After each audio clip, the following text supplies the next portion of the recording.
there, this is Cassia. And this is Coden. And welcome to The Ebon Hawk, a podcast where we discuss the Star Wars Knights of the Old Republic games and possible cinematic adaptations, as well as Star Wars news. Today we'll be talking about Clone Wars Season 7, Rebels sequel series rumors, Project Luminous, and answering a viewer question. This is episode 11, and this is where the 1138 begins.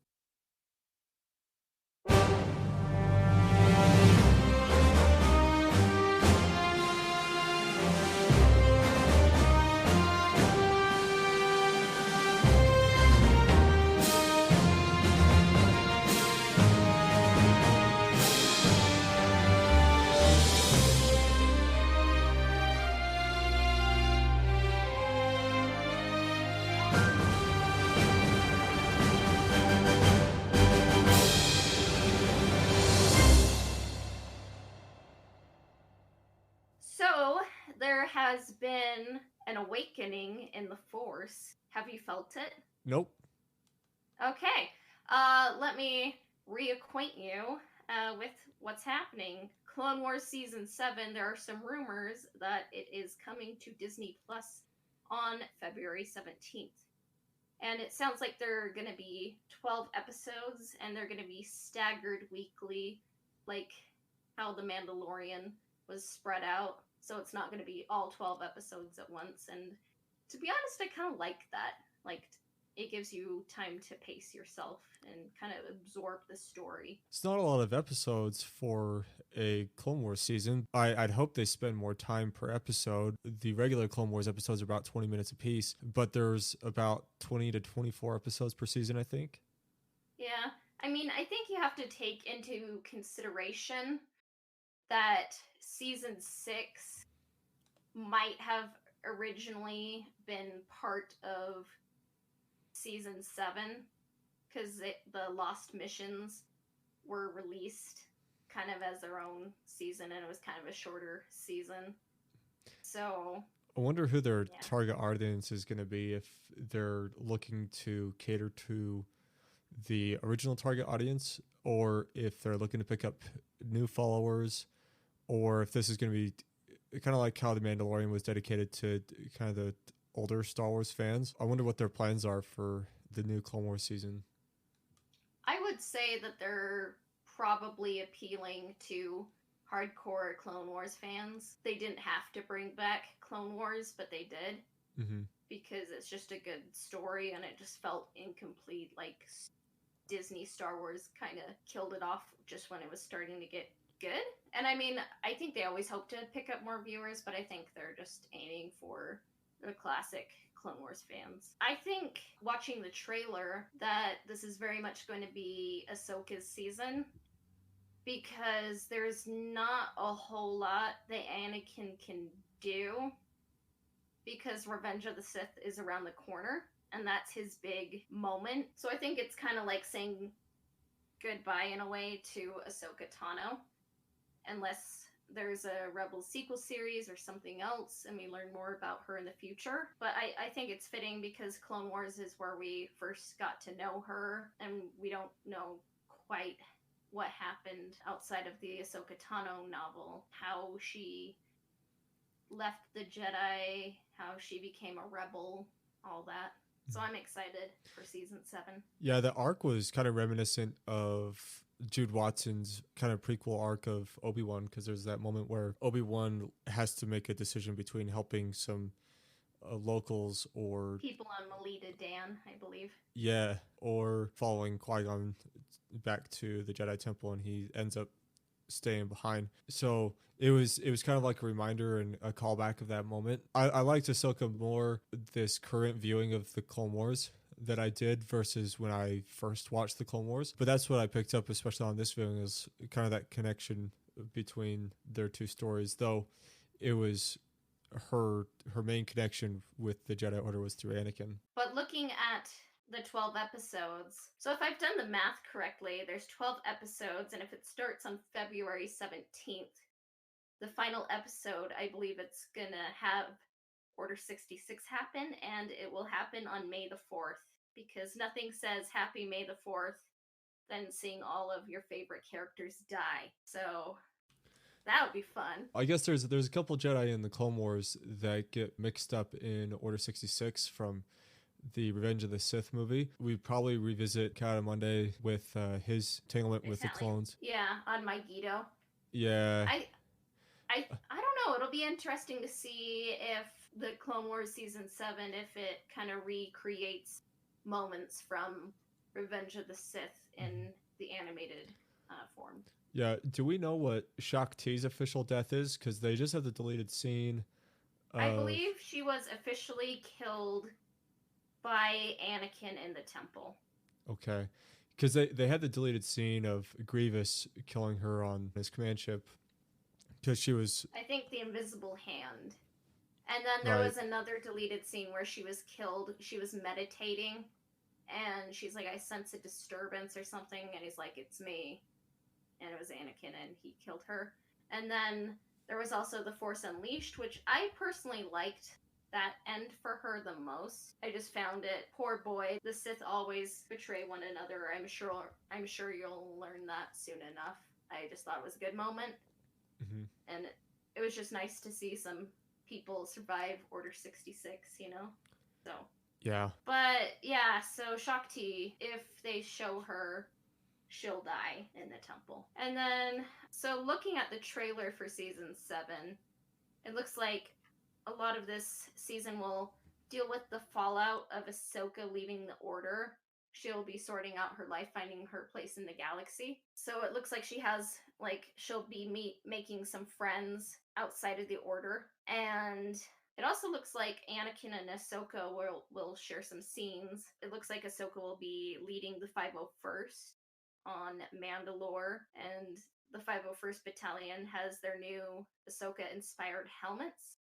And Ahsoka also has new blue lightsabers, which Anakin is a fan of, so it'll be nice to have Ashley and Matt from the Clone Wars, the voice actors, share some more scenes, because they're just a good duo. It'll be great. One thing that's not so great that I'm hoping I end up liking more is Anakin's hair, because it is very different from the earlier seasons and the later seasons. It's like it's an all new creation, and I'm trying to like it, but it's just kind of jarring. So I pulled up the trailer. I haven't actually watched it yet. Is it just longer like it is in the Revenge of the Sith, or? It's just kind of longer, but it's hard because in animation it's hard to convey movement. Anakin's hair, it's kind of just like a weird wave. I know they just didn't really mess with the hair. It was just like a clay sculpt on each of the characters that had hair. Obi-Wan's hair is always very close cropped, and I think that may be a reason that Ahsoka is an alien, is just so they wouldn't have to animate hair. It's certainly interesting. Yeah, we'll have to see. I know that Star Wars has always been pretty like alien diverse, and so I think it was fine that they just grabbed an alien for the sake of having an alien. Yeah, it kind of switches things up, so I did like it. But sometimes, like, there's also reasons they make those choices, and I think one of them is like, cool, we don't have to animate hair, you know? So it just makes animators' lives easier. But anyways, Ahsoka will be leading the 501st on Mandalore, and Ahsoka will fight Maul there. And in the trailer, it hints at like the clones having to deal with the personal costs of the war. Just so many clones have died and are gonna die, and war is hard. And it also looks like the Jedi are kind of just losing themselves in the war. They're just struggling because they're just used to being peacekeepers, and now it's like, will we ever win this war? And Yoda's like, I don't know if you ever win a war. Mm-hmm. And it looks like Anakin's kind of getting to a darker place, leading up to Revenge of the Sith. Yeah, I mean, the last, 10, 15 years between Attack of the Clones and Revenge of the Sith, that they went from being the peacekeepers to being war generals. And, you know, some Jedi were good to the clones, some Jedi weren't so good. I think Anakin and Obi-Wan were among the better of the Jedi commanders, just how they viewed the clones. You see a little bit from Shaak Ti, how she kind of treated each clone as a number, including Fives and Rex, and how jarring it was because they're used to Anakin and Obi-Wan referring to them like actual people. And some of these clones like Rex kind of got fed up with just the idea that their lives really didn't matter to the Republic, that they were just numbers, and so they were just as eager to get away from the war as anybody else was. And it also looks like Death Watch might appear in this season, so we got some Mandalorian connections there. I mean, obviously, Ahsoka's going to be fighting Maul on Mandalore, but just watching the season 7 trailer, it looks like it's going to be an epic lead up to Revenge of the Sith. So I'm excited, and we'll probably commentate on each episode in the future. I haven't touched Rebels yet. To me, it didn't really interest me to watch. It just kind of looked like it was trying to be the replacement to Clone Wars, and also trying to be like an early morning Disney Saturday show. Yeah. And it just didn't resonate to me at all. Speaking of Rebels, there is a sequel series for Rebels rumor / leak going on. We don't know how legit it is, but we thought we could go over it.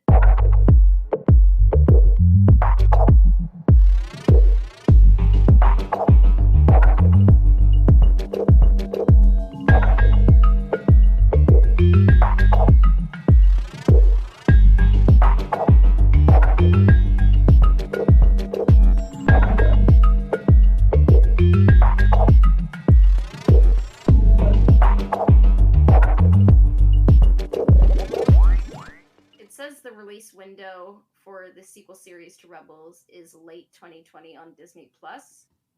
That seems a little bit too soon for me. They've either done a really good job keeping it a secret, or the date is off. But according to the leak, it could end up being not legit. But it sounds like season 1 is in post-production and season 2 is well underway. This series would be set during the height of the short-lived New Republic.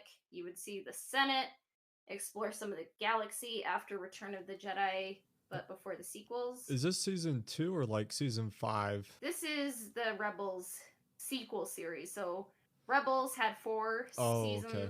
But this is a rumor for a sequel series. Oh, I see. So this is it's its own thing. Yeah, I was hearing rumors of a new sequel to Rebels, but I didn't see if it was going to be season 5 or if it was going to be a Rebels 2.0. It would be Rebels ended the way that Dave Filoni wanted it to, because Clone Wars, Disney just pulled the plug, but he made sure he was able to end Rebels the way he wanted to on his own terms.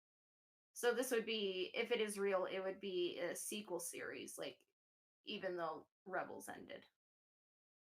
Okay. And so season 1 would set up to show Ahsoka and Sabine preparing to travel to the unknown regions to find Ezra. That could maybe be legit, because Disney seems to be very interested in the unknown regions right now.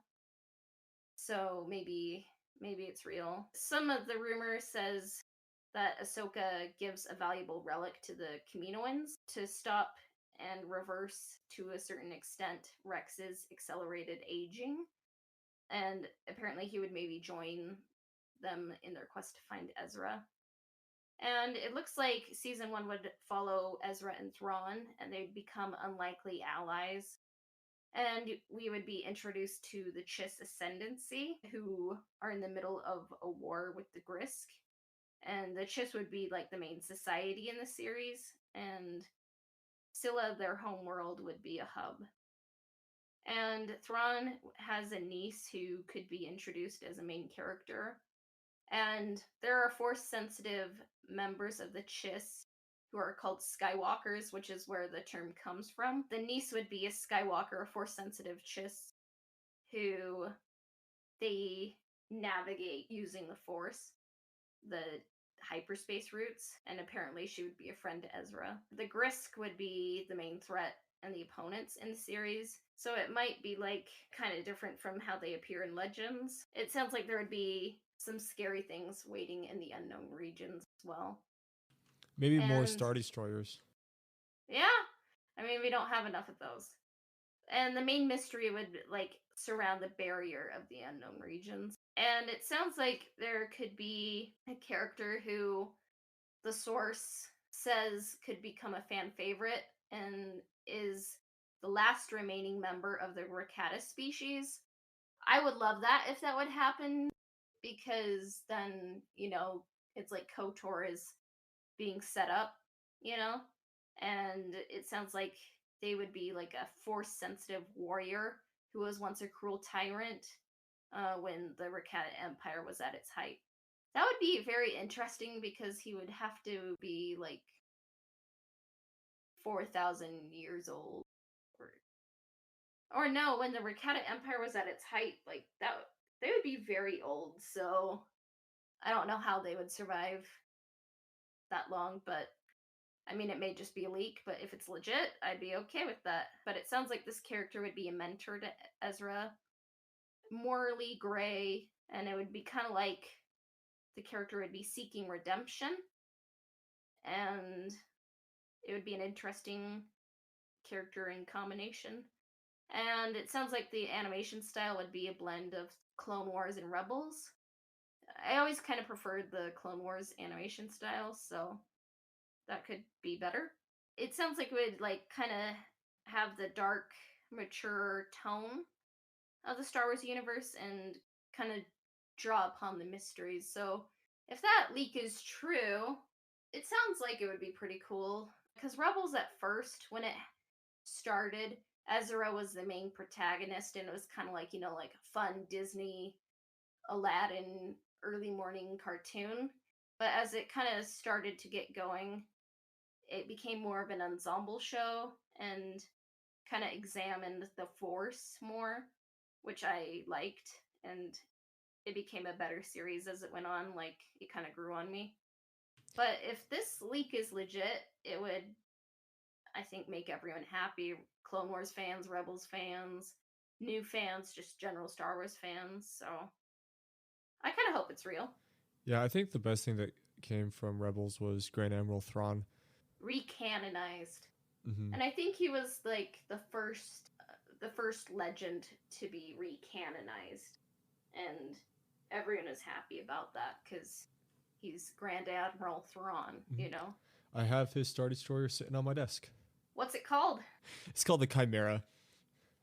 Oh, that's cool. It's like a monster from Greek mythology. So yeah, the model comes from Star Wars Armada. You either get like the Kuat refit or the Simon refit for the tabletop game, but it's currently a hood ornament.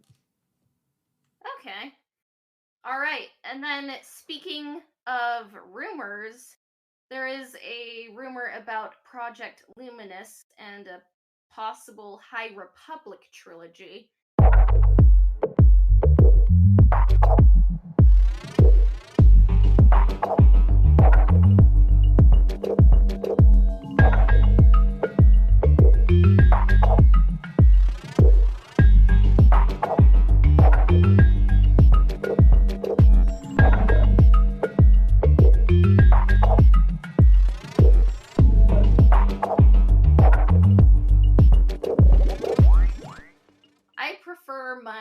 Republics to be old and sober, but we'll see what this rumor what it amounts to. But Project Luminous was announced at Celebration Chicago with this quote: "The Force is what gives a Jedi his power. It's an energy field created by all living things." And it's going to be an upcoming project worked on by Kevin Scott, Claudia Gray, Charles Soule, Daniel Jose Older, and Justina Ireland. And it'll span across comics and books and tell one cohesive story. If only they could have done that with the sequel trilogy. And it will be released in 2020. This year? Yeah, it'll be released, and details about the event are scheduled to be revealed in January of this year, so we'll probably hear this about month. it soon. Yeah, pretty soon. All right. I'm curious about this High Republic thing that explores more of the traditional Republic relationship with the Jedi Order, and I'm excited to see Jedi acting as peacekeepers, seeing a little bit of how they were used at the beginning of the Phantom Menace and how they were used in novels like Jedi Apprentice and Jedi Quest. I hope that I Disney draws from influences like that. Yeah, I'm tentatively excited, kind of nervous. The poster that was used to announce Project Luminous, because what makes me nervous is this quote that says, "The Force is what gives a Jedi his power. It's an energy field created by all living things until." That until just makes me worry they're trying to redefine what the Force is. So that's one reason I'm nervous. What? Because this Um, is Qui-Gon's quote. What does it say after until? no, that's the poster. So it's just like the Force is what gives a Jedi his power. It's an energy field created by all living things. Like it's your standard, like you can imagine Obi-Wan, Yoda, Qui-Gon saying it. But until Project Luminous 2020, and it lists the names of the authors. So it'll be like in films, in Del Rey, in IDW Publishing, Marvel, all of that. But where they get the luminous from, I think it's from Yoda in Empire Strikes Back. He says, "Life creates it, makes it grow. Its energy surrounds us and binds us. Luminous beings are we, not this crude matter. You must feel the force around you, here, between you, me, the tree, the rock, everywhere. Yes." So it's funny because just when I heard Project Luminous, I was like, "Oh, the Yoda quote, from Empire." Like, Yeah, it's so similar to the Qui-Gon pretty quote. iconic. Qui-Gon. So in the kind of like the pre-death of Qui-Gon, it was understood that when you die, your soul gets like absorbed into the Force, and you just kind of become one with the Force. And later, through this training that Yoda goes through and that Qui-Gon went through, is that with the proper training, you can maintain your consciousness through the Force and not kind of be absorbed into just the chaos of the overall Force. So Yeah. we'll see, I guess, more about that as more comes out. But there isn't any like major official trailers or news other than rumors, I think, at this point. So Their rumors and news are pretty legit. So what Making Star Wars is saying, like, it Project Luminous would be a trilogy set in the High Republic, so like 400 years before the Skywalker saga. It could potentially feature Yoda, who would be in his prime then. We shouldn't see too many Sith because they're in the rule of two, and after Darth Bane, they didn't know that the Sith were still around until the Phantom Menace. But it sounds like this trilogy would feature the Jedi exploring the unknown regions. And the rise of Kylo Ren 2 seems to confirm it because it features Kylo.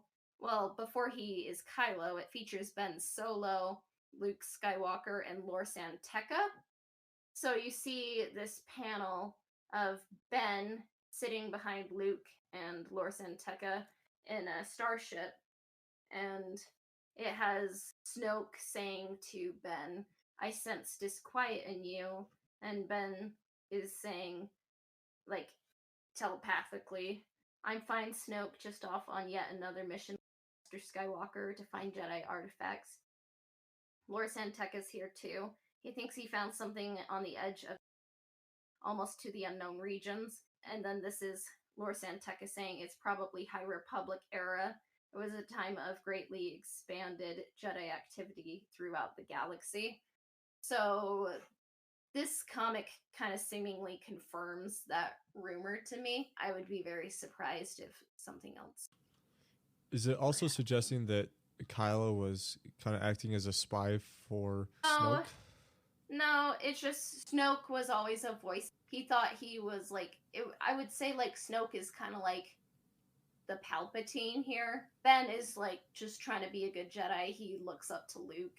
I think it's like Anakin didn't know Palpatine was evil. Ben didn't know Snoke was of the dark side. He just kind of saw him as a mentor, like who's also kind of powerful in the Force, but he didn't realize that Snoke was manipulating him. And I guess I forget that Snoke is basically a puppet of Palpatine now, so all the Skywalkers get screwed over by mentor figures who are Palpatine. So Uh-huh. Just a big old huh. it's like poetry, it rhymes. Should we close out with a viewer question? Yeah.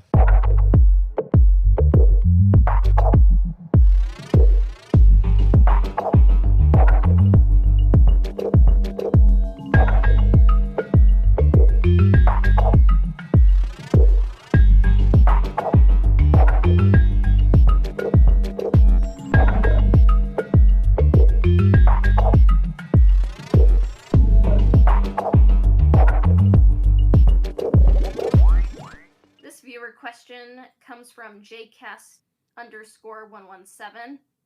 And they were asking, will they start the KOTOR films with the Mandalorian Wars or the Jedi Civil War?